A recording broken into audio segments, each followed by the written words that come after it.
Okay, we're going to break down the whole UFC 305 card. Every fight and what happened.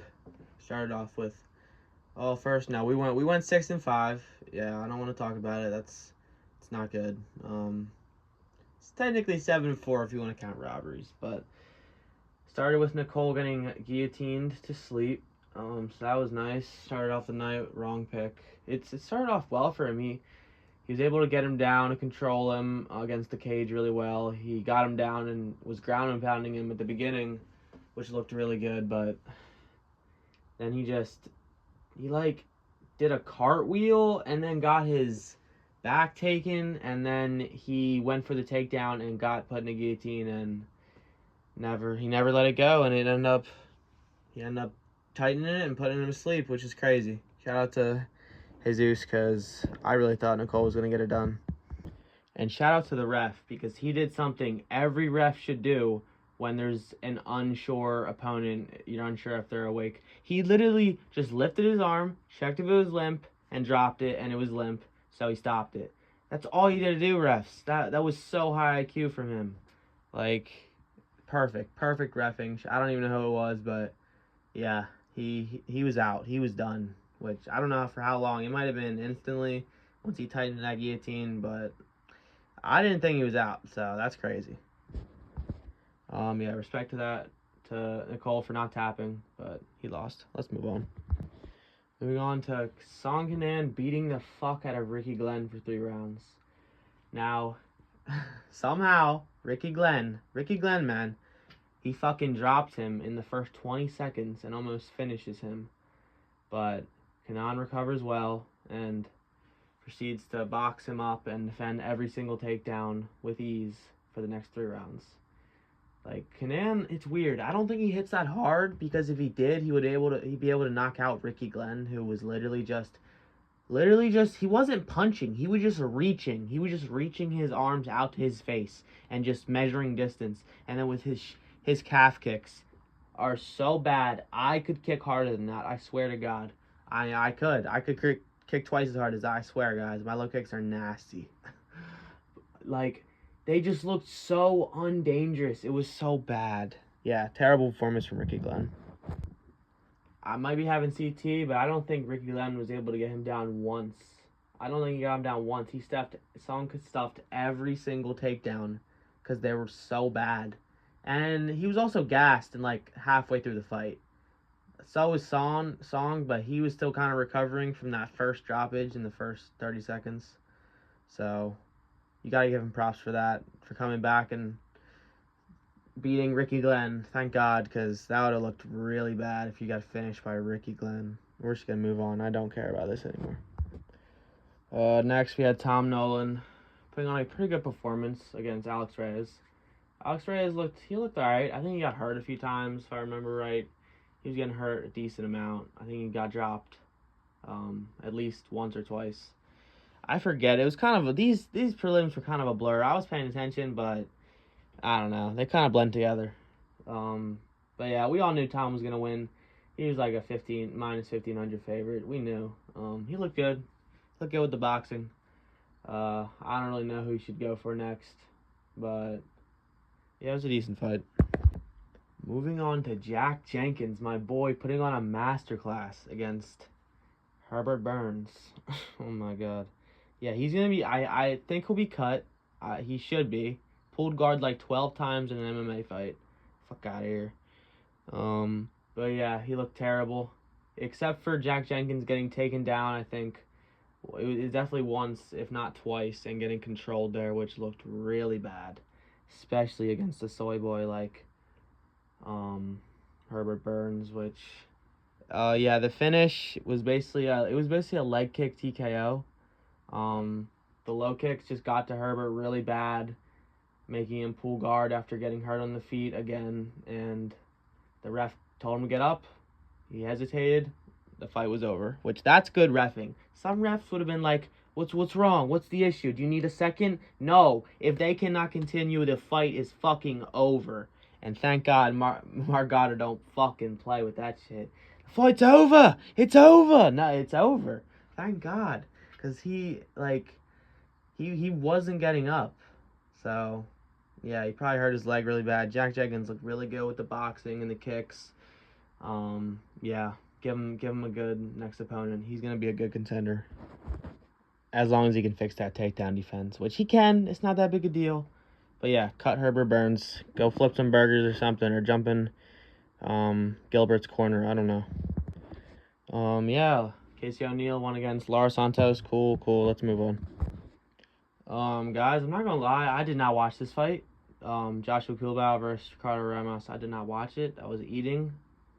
Yeah, I didn't know either of these guys, so missed it. Oh, I'm sorry, but I heard it was a robbery, and Ricardo Ramos did not deserve to get the victory.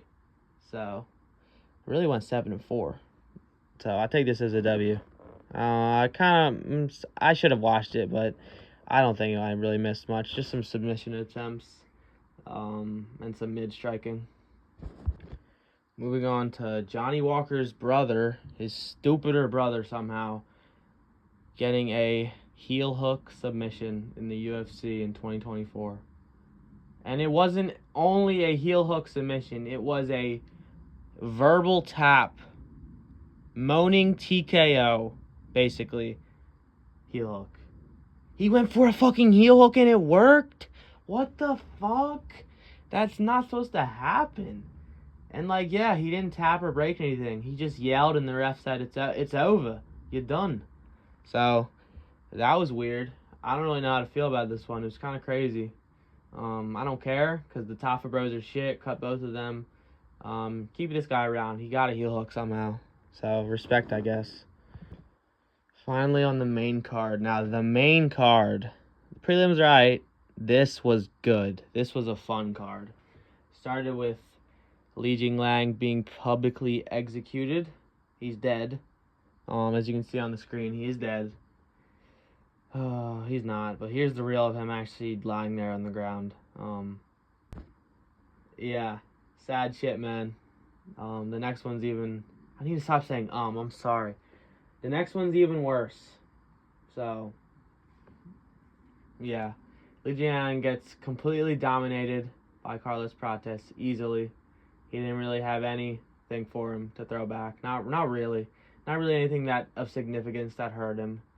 Just some shots landed on Prates, but Prates' head movement, it's like Figgy. He just steps out of the way, leans to the side, and then throws hooks that are gonna hurt anybody. It's so badass. He's so badass. Keep an eye on him. He's gonna be something in this division for sure. And Chaos Williams, it's a good next fight. Dangerous next fight. He can get knocked out, but respect to him for asking for that. Yeah, good win by Prates. Moving on to Tai Tuivasa getting a 30-27 scorecard over the GOAT Rosenstrike. They tried to rob my boy Rosenstrike. What's going on, like, with the judges on this card? Come on. Y'all cannot be doing this to my boy. Alright, he dominated Tai all 3 rounds. Tai played it so different. He played it safe against a guy that you do not want to strict kickbox with. Like, you just don't want to kickbox with, like, Rosenstrike strictly. That's not how you beat him. You have to brawl with him. That's how you knock him out, Tai. And let's be real, you're not winning the decision ever again. If he gets another fight, the only chance he has is a knockout. He doesn't have cardio, and he never will while he's obese. And that's the real answer. Tai's terrible. Cut him. Alright, chill. That's like my evil side. But my good side, I don't want to see Bam Bam get cut. Come on, we don't want to see that. You're gonna be fucking full-time delivering pizzas and doing shoeies. Like, that's just degeneracy. Come on. We don't need that. So yeah, keep him in. Keep him for one more fight, I say. And if he loses again, then cut him. You have no choice. Even if he's a star, they're not just gonna keep him around if he keeps losing. Let's get to the actual fight, how it happened now. Rosenstrike just jabbed him up in the body, the face, the shoulder. He was just jabbing him up everywhere, just hurting him, bloodying his face up, destroying his gut with that stiff jab. He didn't really kick much. There was some calf kicks. Tai was really going for them. He was throwing those calf kicks, trying to hurt him with them. But they didn't land because they're so telegraphed and powerful that they're not going to land.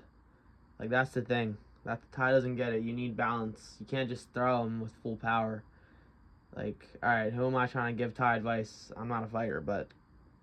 Bro, like, they're so telegraphed. They're not going to land. Every single one missed. It was embarrassing. Let's just move on. This is depressing. Next, we got Dan Hooker getting the win over Scamrot. Yeah, Gamrot lost. He actually lost, finally. That's crazy. Thank the gods. But yeah, Dan got the decision. It was pretty close. 29-28, Dan.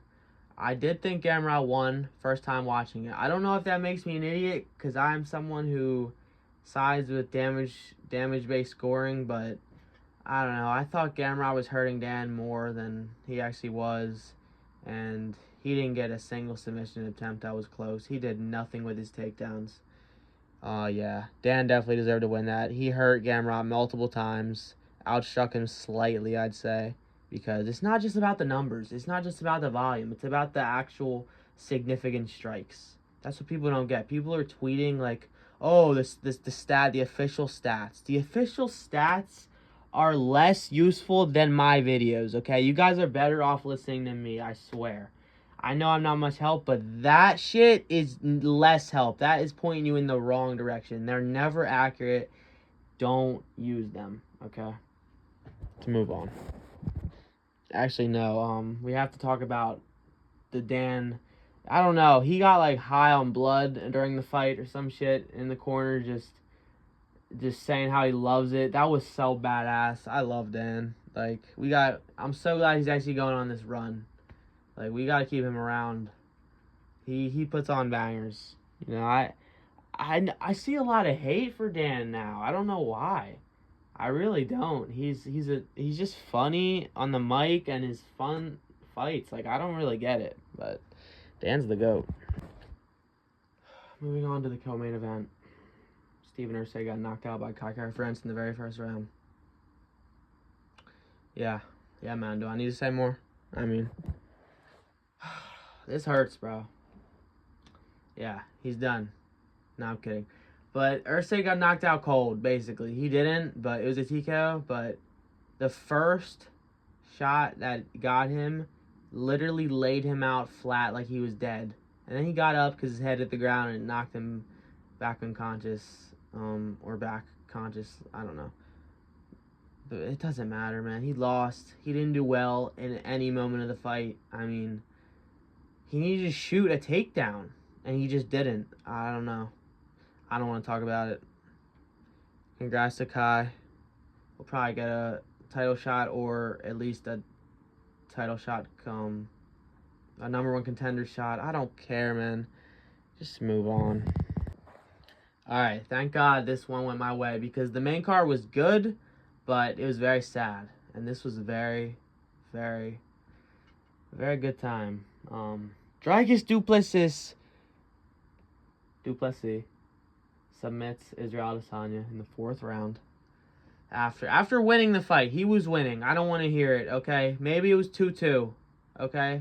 Because Izzy was winning the 4th pretty decisively.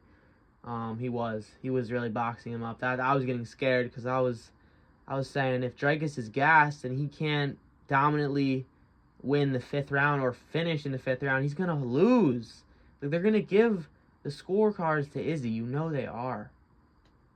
I had Dricus winning the first 2, Izzy winning the 3rd, and then he was winning the 4th. So it would have been 2-2. I'm seeing so many people saying Izzy was winning, like, I mean, no one genuinely thinks he won 4-0, right? That has to be just rage bait. But people are saying he was up 3-1.